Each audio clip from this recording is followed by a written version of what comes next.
Hi, welcome. In this session, we'll see how to create a BizTalk interface to SAP BAPI.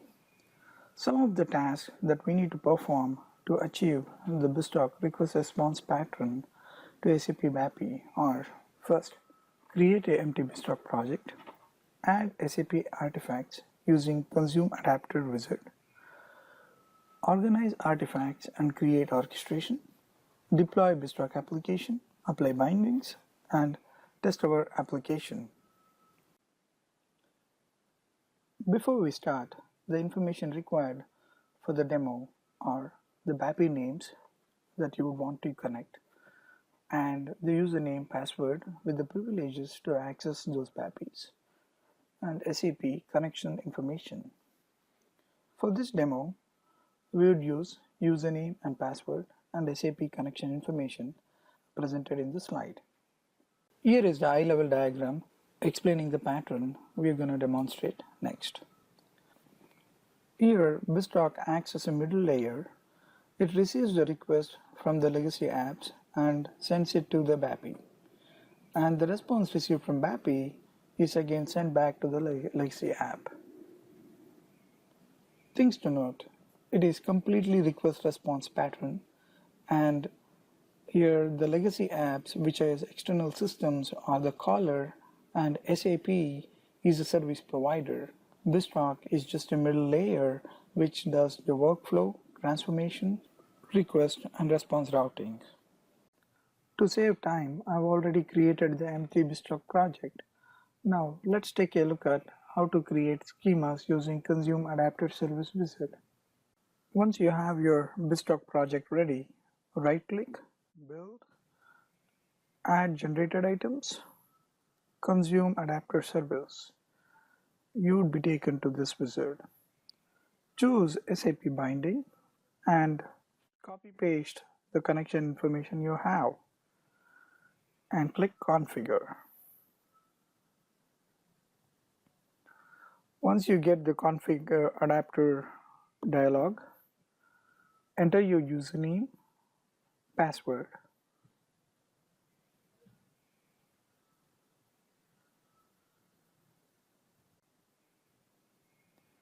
After entering the username password, let's review the URI properties tab.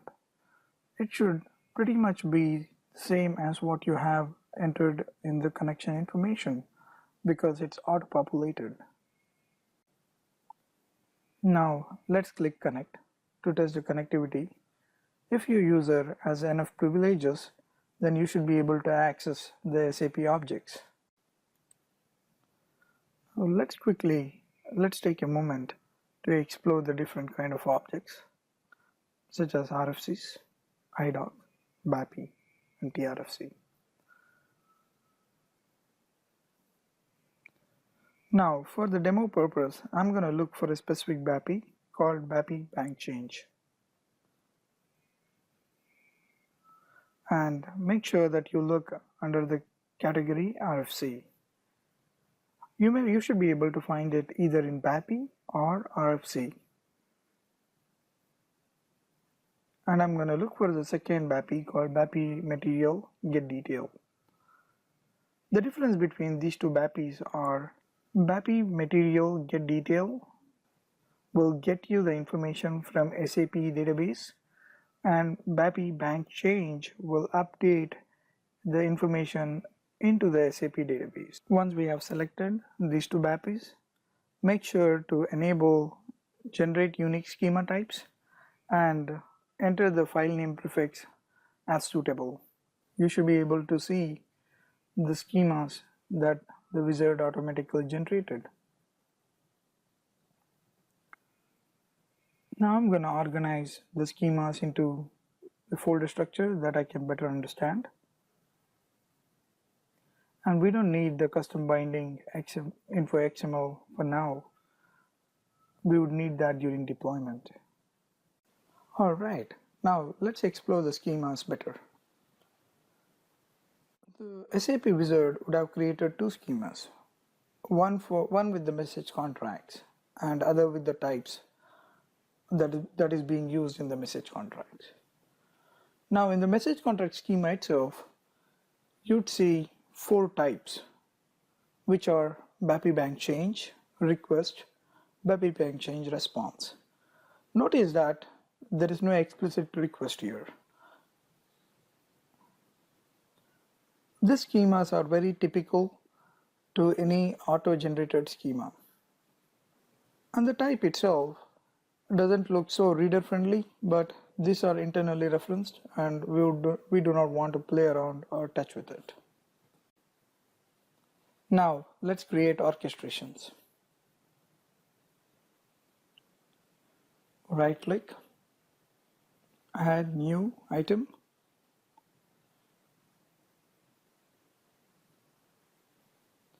select orchestration, provide appropriate name,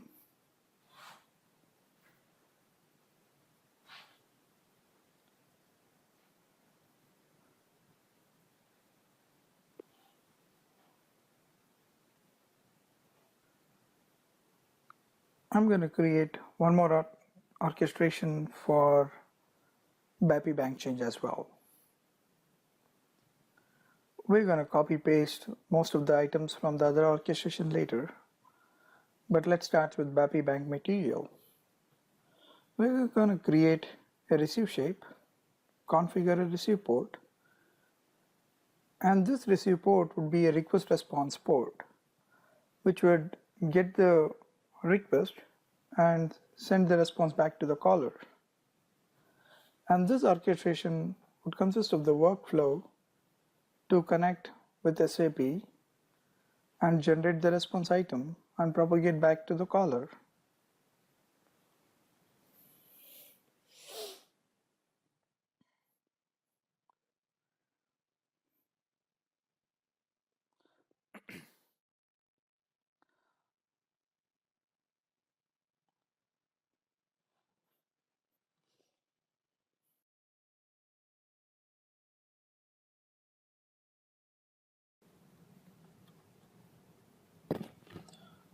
Now that we have the logical port to receive the request from the caller and send the response back to the caller is created, let's configure the port to send the same request to SAP and receive the response back.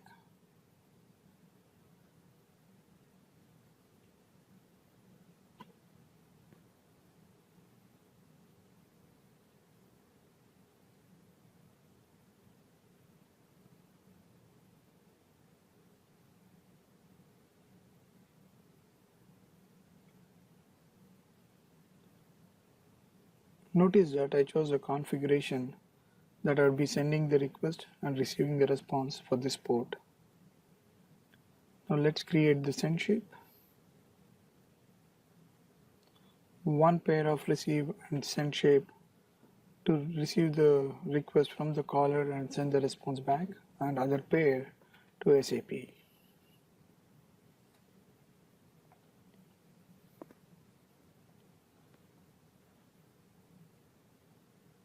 Let's rename the operation name because this is very important for the binding in the actual physical send port that we would see in the BizTalk administration console. Let's create messages to receive the material request and send the material response. These messages will be of specific schema types that we generated from SAP Adaptive Consume Wizard.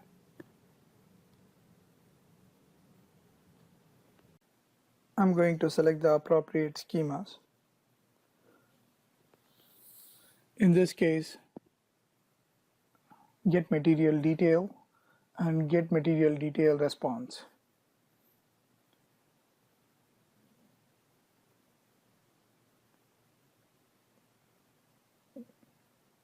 This is very typical BizTalk development.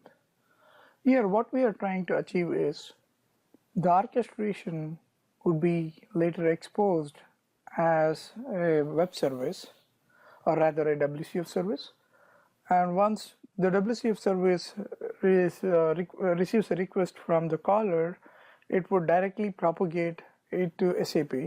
And when the SAP responds back, the orchestration would again propagate back to the caller. So hence we would achieve the request response model, and hence this is a typical candidate to demonstrate the connectivity with SAP.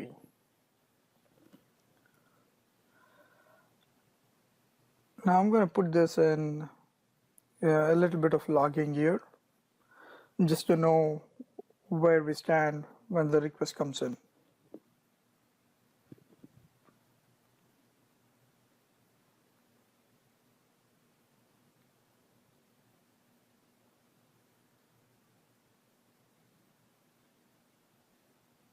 A very typical log entry to event log. That should be sufficient for the demonstration purpose. But I would recommend you to use your logging framework, whichever applicable for your application. I'm going to copy paste the log in various stages and provide the appropriate logging content.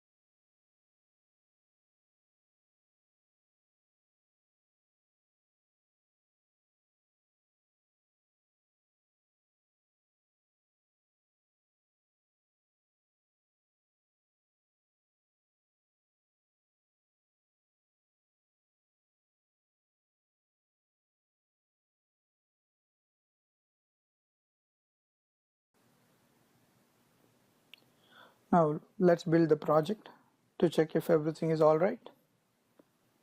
Building and build succeeded. Now I'm going to repeat the same thing for BAPI bank change. In order to make effective use of resources I already have,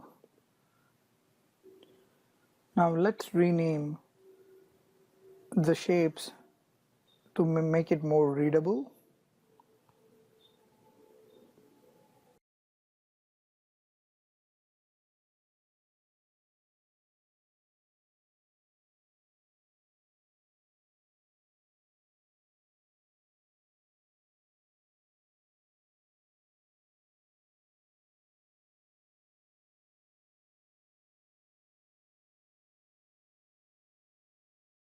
Now to copy the shapes in this orchestration to BAPI bank change, I'm going to put everything into a scope shape.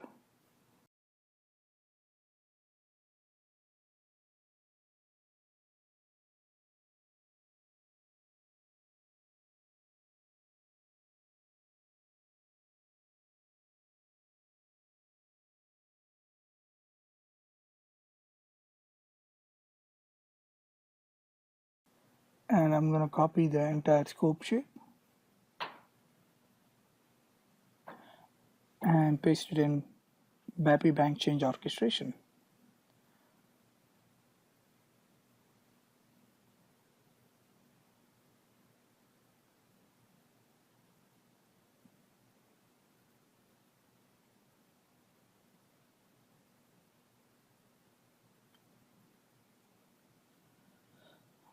Well, I would repeat the same process as I did for BAPI bank material.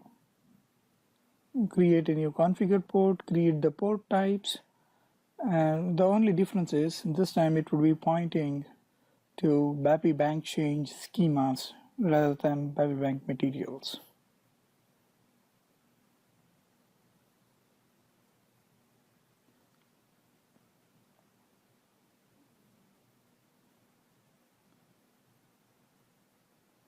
Instead of making you all watch the complete process, I'm going to do it in background, and you should be able to quickly see the completed version of the process BAPI bank change.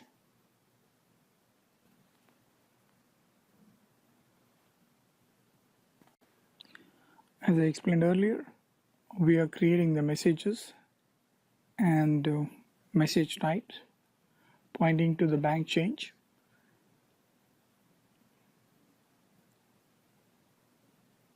And sometimes you tend to run into issues when you copy the shapes from one orchestration to other orchestrations, and you may have to redo a little bit of it.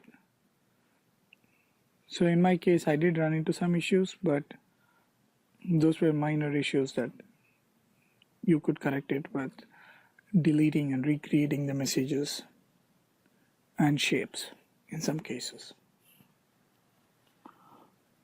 Notice all my shapes are still pointing to the material names.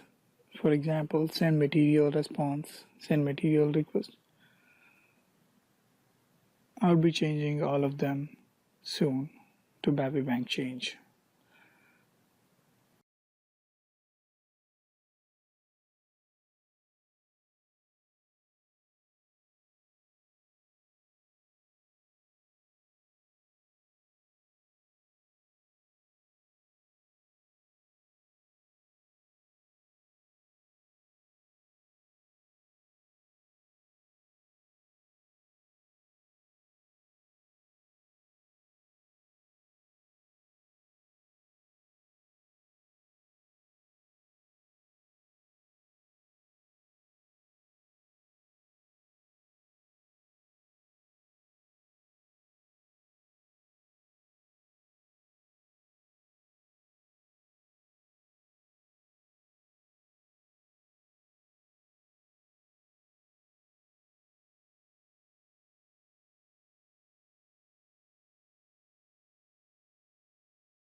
And I would leave all the logs as is, and depending on the web service that we are going to test, whether it is bank change or material, we would know when we look at the event log.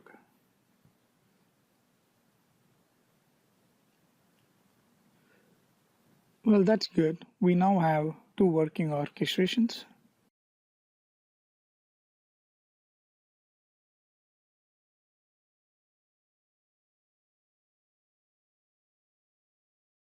And I'm going to build.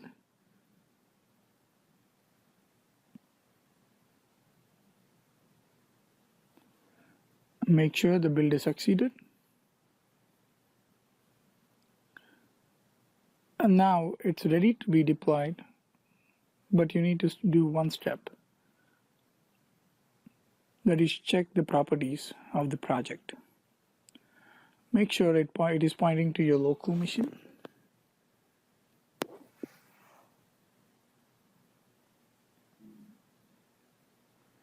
And you have provided the proper application name. Click deploy and wait for it to be deployed. Deploy succeeded.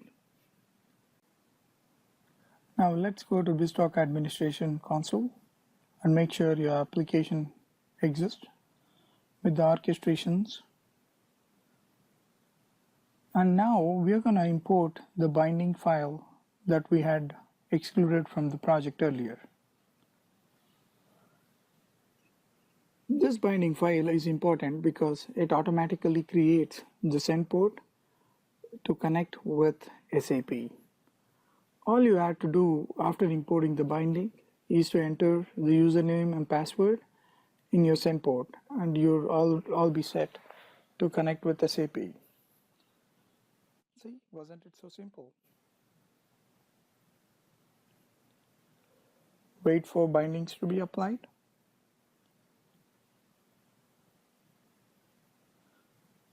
Alright, we have the send port now, but no receive ports. And I'm not going to create the receive port manually. We're going to leverage the tool that comes part of BizTalk, that is BizTalk WCF Publishing Wizard. I'm going to note down the default namespace.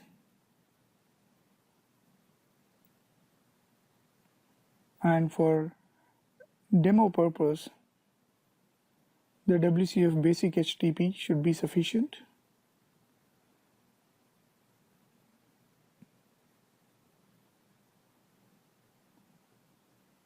Click next, next. And in our case, we would want to publish orchestration as WCF service. So we need to browse the assembly that consists of our orchestrations.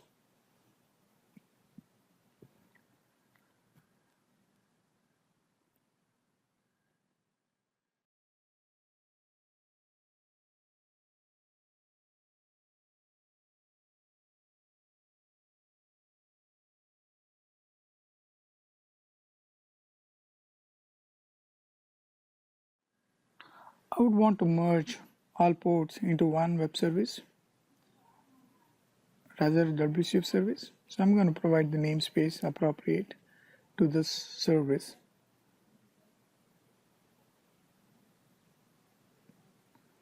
And I would want to override if it exists and allow anonymous access.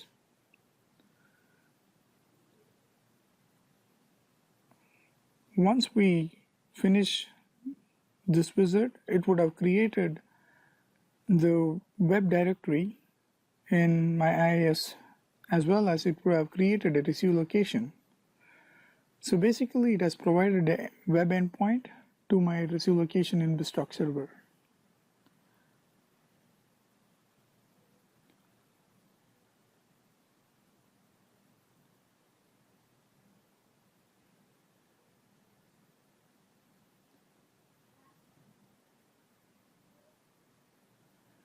Now I would configure these orchestrations that we have for appropriate host. And in this case, the receive port will be same. Notice though, once we use this WCF publishing wizard, it automatically creates the bindings for different types of orchestrations within. So in my case, I have two orchestrations, yet I am using the same receive port for both the orchestrations and same send port for both the orchestrations to connect to SAP. So it dynamically knows what message to route to what orchestration based on the message type and the binding. Now once configured, start the application, and now you're all set to test it.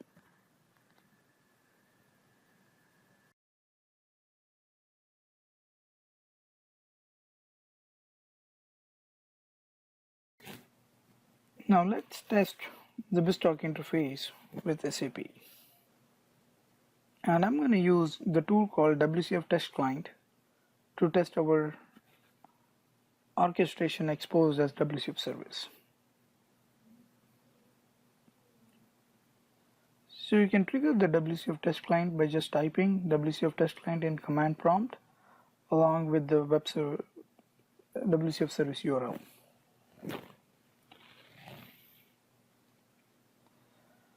Now before invoking the service request, I want to make sure that I've provided the username and password in the send port.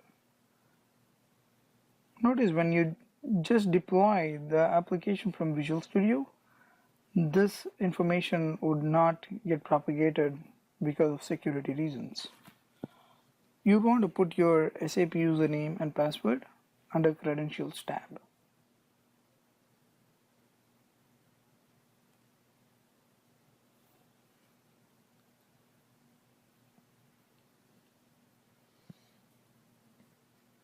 I'm going to make sure that my binding in the send port is spelled correctly and matches with that of orchestration.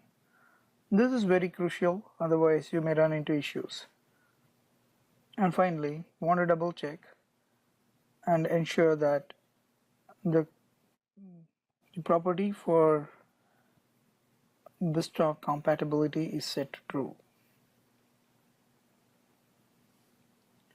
All right, everything looks good for now. Let's close this dialog.